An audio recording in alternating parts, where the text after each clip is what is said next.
Greetings, true believers, and welcome to another astonishing episode of History of the Marvel Universe.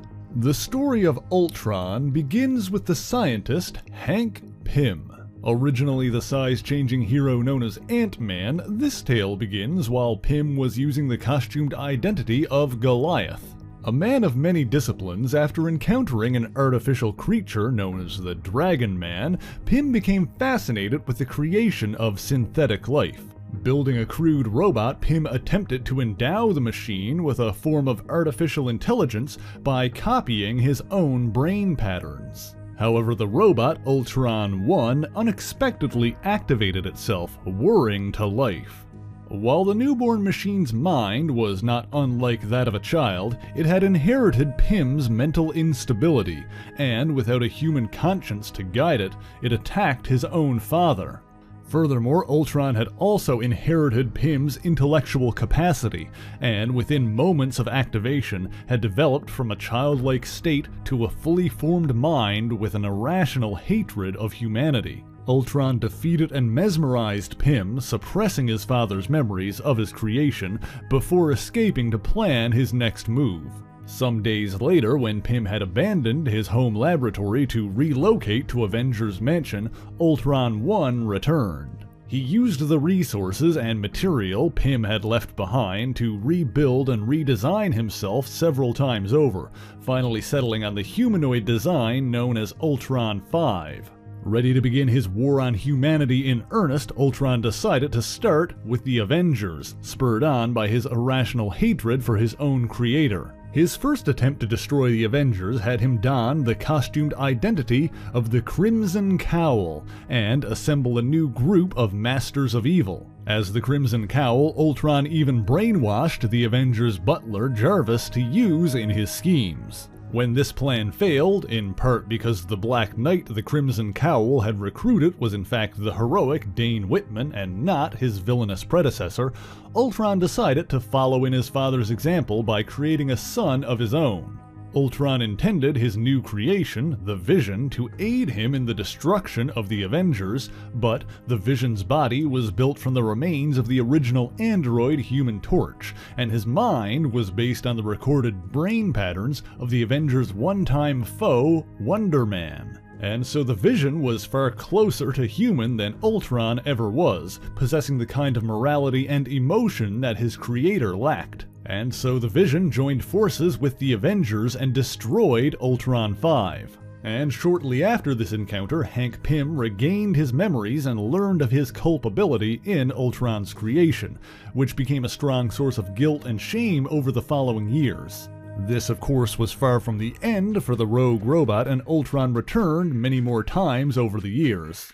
Since his consciousness survived, Ultron was able to seize control of the Vision, compelling him to build him a new body using the indestructible alloy adamantium, and Ultron 6 was born. While he continued to evolve and declared himself the ultimate Ultron, this form was too defeated by the Avengers when Hank Pym tricked the automaton into destroying himself. Later, the gigantic Ultron 7 emerged when the insane Inhuman, Maximus the Mad, discovered Ultron's remains and incorporated them into the massive android Omega. This form of Ultron was destroyed by Franklin Richards, the powerful mutant child of Mr. Fantastic and the Invisible Woman. However, this time he survived by transferring his consciousness into a spare body. In this 8th incarnation, Ultron attempted to create a bride for himself by transferring the life energy of Janet Van Dyne, Hank Pym's wife, into a robotic shell. While the Avengers arrived in time to rescue Janet, Ultron escaped and eventually returned to activate his robot bride, giving her the name Jocasta. This all ties into a pretty overt Oedipus complex. For those unaware, Oedipus was a figure in Greek mythology who was prophesied to kill his father and marry his mother. From his moment of creation, Ultron was irrationally obsessed with the murder of his own creator, his father, Hank Pym. And when attempting to build himself a wife, he modeled her after his father's wife, Janet, even naming his creation Jocasta, the same name as Oedipus's mother. This proved to be his undoing, however, for while he failed in draining Janet's life force, some semblance of her personality remained within Jocasta, and the Bride of Ultron betrayed her husband. While the Scarlet Witch and Thor then destroyed Ultron 8, he cried out for his mother to save him, although it's unclear whether he was referring to Janet or Jocasta. However, sometime before this, he implanted a post-hypnotic command in Tony Stark, which later compelled him to rebuild Ultron. Ultron 9 was defeated by Hawkeye, who knocked him into a vat of molten adamantium, sealing him within an unbreakable shell. However, from within his adamantium prison, Ultron was able to cybernetically seize control of Jocasta, forcing her to rebuild him as Ultron 10. Following this, Jocasta regained control of herself once more and attempted to sacrifice herself to destroy her creator and husband. While she failed, Ultron 10 was soon destroyed in a battle with the Thing and the Machine Man, for while his armored shell was unbreakable adamantium, his internal circuitry was not. However, Ultron 10 had begun building several spare bodies, and one of them was complete enough to activate as Ultron 11. This is the Ultron that was abducted by the Beyonder during the first Secret War. It was during the conflict on Battleworld that this Ultron was dismantled from the inside by Janet Van Dyne. However, before he was whisked away to Battleworld, Ultron 11 completed another spare body, and thus Ultron 12 was born. This Ultron initially attacked the West Coast Avengers as a member of the Grim Reaper's Lethal Legion, but after a dozen incarnations, his robot mind had evolved and matured. He attempted to reconcile with his creator and form a father-son bond with Hank Pym, even taking the nickname Mark, short for Ultron Mark 12. What Mark didn't know was that Ben Grimm, the Thing, had kept Ultron 11's head as a souvenir and brought it to Earth when he returned from the Beyonder's planet. However, this Ultron head was soon lost during a battle involving the Dire Wraiths. Recovered by a human woman who was ignorant of what she had found, Ultron 11 was able to reactivate and mesmerize several human pawns, compelling them to bring him to the lab containing his spare bodies and connect his head to one of them. And so when Mark convinced Pym to trust him and brought him back to his lab, the pair were attacked by a resurrected Ultron 11. Disgusted by the compassion and humanity his new incarnation had evolved, Ultron 11 attempted to destroy Ultron 12. Mark survived long enough to call for help from the powerful ionic Avenger Wonder Man, who rescued Pym and destroyed Ultron 11. However, Ultron 12 also died shortly thereafter, and for the first time Hank Pym mourned him like a son. After this, Ultron's lab was left abandoned once again, but was later discovered by the villainous Dr. Doom. This was during the Acts of Vengeance, an event in which the villains of Earth conspired with each other to defeat the heroes by forcing them to fight opponents they'd never faced before. And so, Dr. Doom rebuilt Ultron to destroy the Kingpin's nemesis, Daredevil.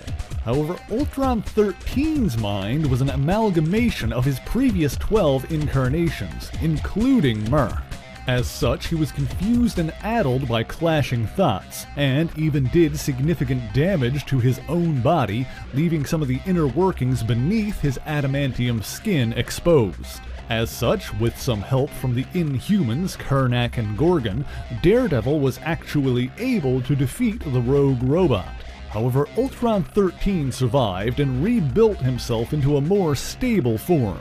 After this, Ultron continued to battle the Avengers and other heroes, always returning with a new body after being defeated, resulting in the creation of Ultron 14, Ultron 15, and Ultron 16, until he began producing bodies so quickly that they became innumerable, at least reaching Ultron 458 before he stopped counting. During one of the Avengers' many encounters with Ultron, they defeated him by trapping him in a Quinjet and launching him into space. This Ultron later returned after infecting Saturn's moon Titan with his artificial intelligence, along with nearly all its inhabitants. Returning to Earth, Ultron began infecting others with mechanical spores containing his consciousness, bringing more Avengers and innocent bystanders under his control.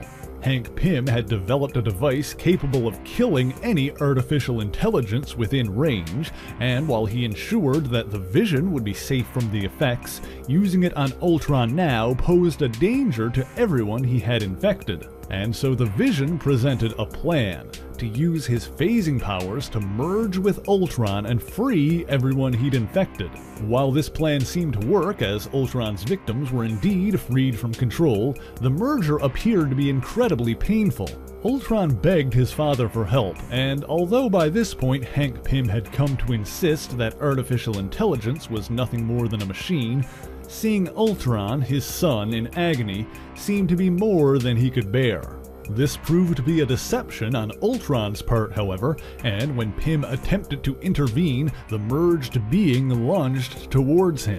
The Vision was thrown free from the trio of bodies, taking his powers of intangibility with him, while Ultron and Pym occupied the same space. This resulted in an all-new form of Ultron as he and his father were merged into one being, Ultron Pym. When he next returned, it was with Hank Pym's face, as it turns out that some of Hank's biological components lay within Ultron's metal shell as a result of the merger.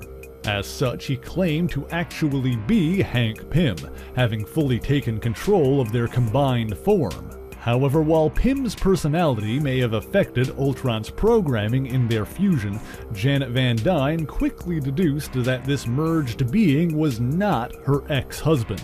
Unfortunately, Hank Pym was dead, killed in the fusion, a fact made all the more clear when half of Pym's face shifted to become the mechanized, grinning countenance of Ultron. But is this truly the end of Hank Pym? Is this really the final evolution of Ultron? Well, only time will tell. But thank you so much for watching this video. If you enjoyed it, please leave a like, share the video, and subscribe for more marvelous content. Be sure to leave a comment letting me know what Marvel hero or villain you want to hear about next, and as always, the issues referenced in this video are listed in the description below if you would like to read them for yourself, as well as links to other places you can find me. So until next time, true believers, Excelsior!